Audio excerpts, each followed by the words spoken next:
परम गुरु हजूर महाराज के बचन।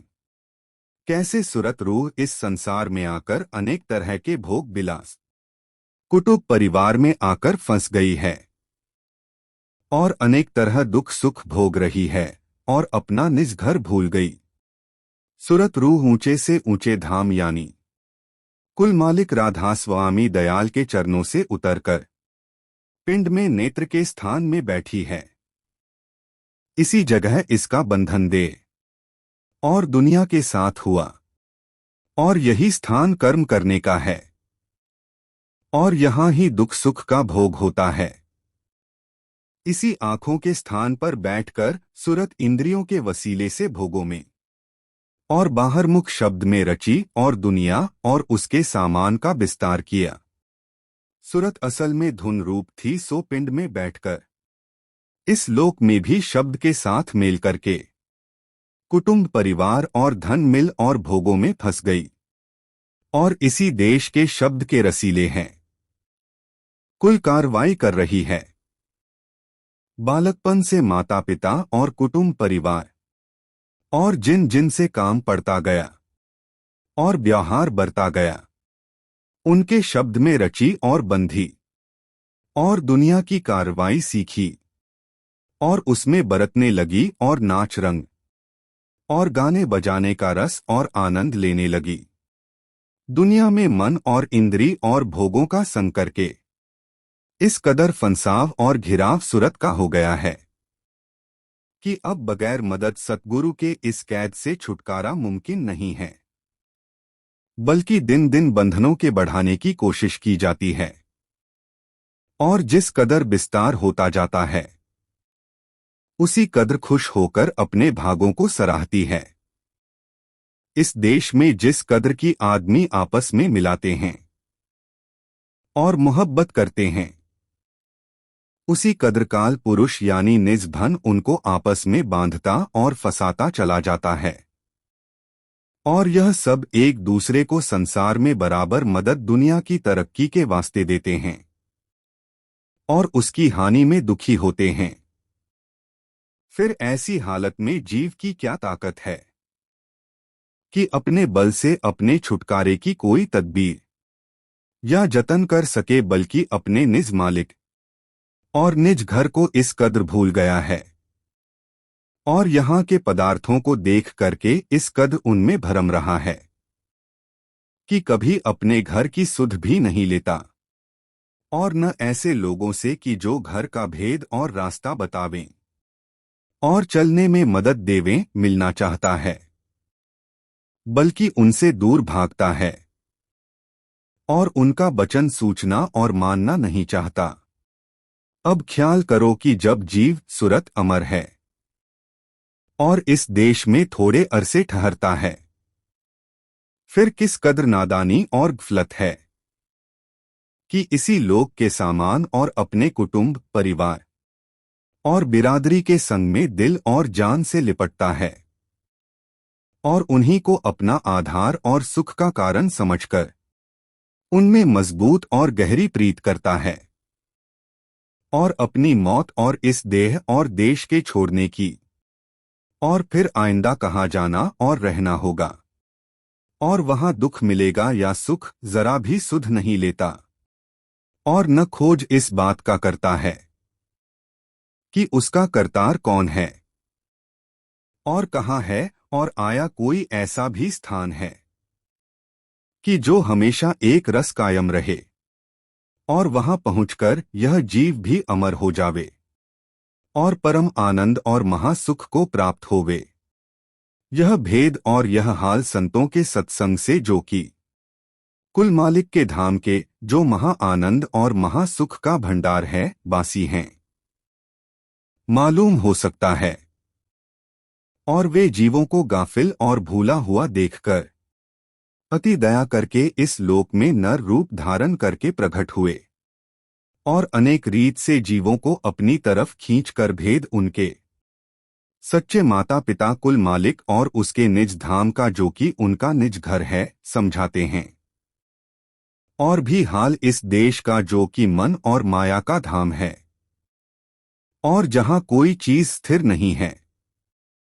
और उसके सुखों के साथ दुख भी लगा हुआ है, और जिसको मौत के वक्त जरूर छोड़ना पड़ेगा। सुनाकर जुगत अपने निज घर यानी कुल मालिक राधास्वामी के धाम में चढ़कर पहुंचने की बताते हैं, और मेहर करके अपना बल और मदद देकर जो कोई वचन माने उससे रास्ता तो क्या कर नाज घर में पहुंचाते हैं,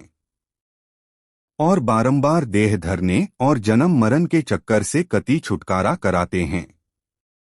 अब जो जीव संतों को मुवाफिक माता पिता और कुटुंब परिवार के अपना हितकारी समझकर उनके वचन को चित्त से सुने और माने और प्रीत के साथ उनका सत्संग करें,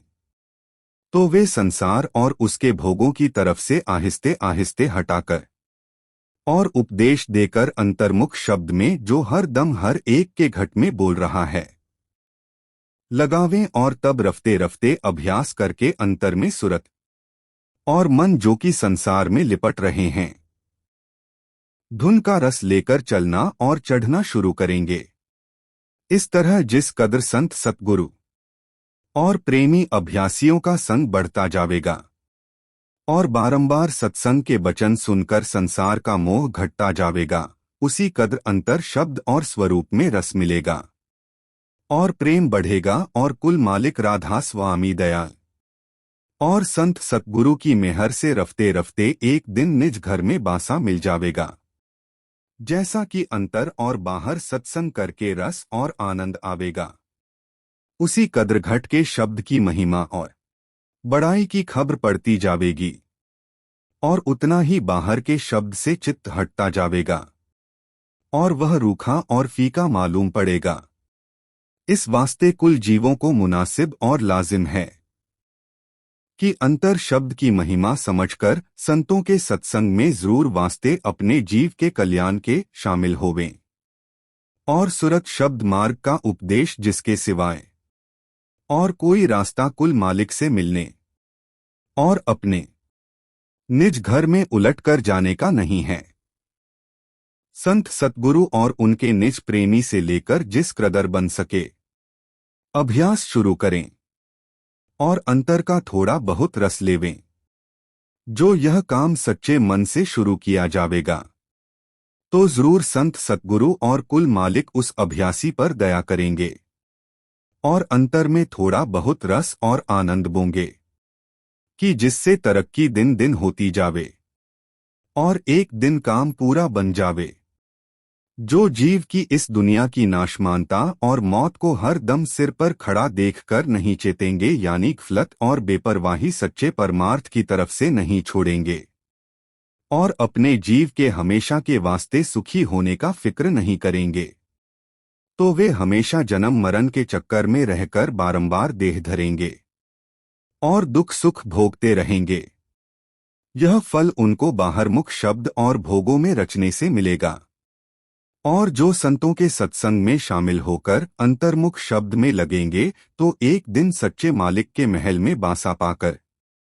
परम आनंद को प्राप्त होंगे और काल और माया के घेर से जहां जन्म मरण का चक्कर जारी है पार हो जाएंगे। दुनिया के भोगों और पदार्थों के लिए हर कोई सच्ची दीनता और मेहनत और हुक्म बर्दारी करता है, लेकिन परमार्थ के हासिल करने के लिए ऐसी कार्रवाई मुश्किल है, पर सच्चे खोजी और दर्दी से बन पड़ेगी, और वही सतगुरु के सत्संग और उपदेश से पूरा पूरा फायदा उठावेगा, यानी मेहर और दया और नाम की बख्शिश उसको मिलेगी। दुनिया में धन और भोगों की प्राप्ति के वास्ते सब लोग सच्ची दीनता और मेहनत और ताबेदारी करते हैं और हर तरह से अपने अफसर और मालिक को प्रसन्न करना चाहते हैं ताकि उससे ज्यादा फायदा हासिल होवे। इसी तरह वास्ते दूर होने बीमारी और दूसरी किस्म की तकलीफों के हकीम और डॉक्टर और सयानों की दीनता और खुशामद और धन की खिदमत करते हैं, और जब आराम हो जावे तब निहायत एहसानमंदी और शुक्रगुजारी जाहिर करते हैं। और वास्ते आइंदे के मदद और काम लेने के उनसे मोहब्बत और मेल जारी रखते हैं। जब कभी किसी को खौफ किसी दुश्मन या जानवर वगैरह का होता है, तब भी किसी धनवान या बलवान या हुकूमतवान की जो उस दुश्मन को हटा सकता है या और तरह उसको ज़ेर कर सकता है, खुशामद और दीनता करके अपना काम निकलते हैं और उसके साथ मेल और मोहब्बत रखते हैं। खुलासा यह है कि दीनता और खातिरदारी और खिदमत और खुशामद ऐसी भारी तदबीर है कि जिसकी मदद से सब तरह के काम आदमी अपने बना सकता है और कुल जीव इससे राजी होते हैं, यहाँ तक कि जानवर भी चाहे पालतू होवें या खूंखार मोहब्बत और खिदमत से राजी होकर अपने पालने वाले को प्यार करते हैं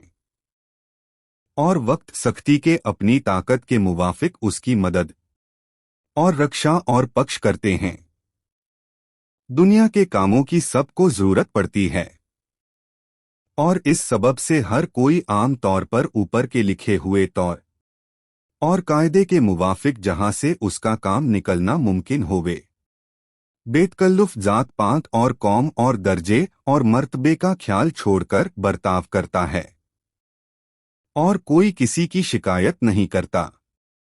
और न किसी पर तान मारता है। बाज़े काम जो सरीह नाकिस और अपने मजहब और धर्म के बरखिलाफ हैं, लेकिन जो उनकी कार्रवाई जहां तहां जारी है, यानी जो कोई चाहता है वही उनको बेतकल्लुफ और बेखौफ करने लगता है, जैसे जुआ खेलना, शराब पीना, मांस खाना, तमाशबीनी करना, गैर कौम के शख्स से दोस्ती और मेल जोल और खान पान का बर्ताव बेधड़क करना और चोरी और दगाबाजी और जालसाजी वगैरह के काम करना वगैरह वगैरह। तो जब वे किसी से अपनी बिरादरी में बन पड़ते हैं तो कोई रोक टोक नहीं लगाता और चाहे पीठ पीछे बुराई करें, लेकिन मुकाबले में कोई तान नहीं मारता और न ऐसे काम करने वाले को धमकाता है या जात से खारिज करने का इरादा या तदबीर करता है, और सब उसके घर और बिरादरी के लोग उसके साथ व्यवहार और बर्ताव बदस्तूर जारी रखते हैं।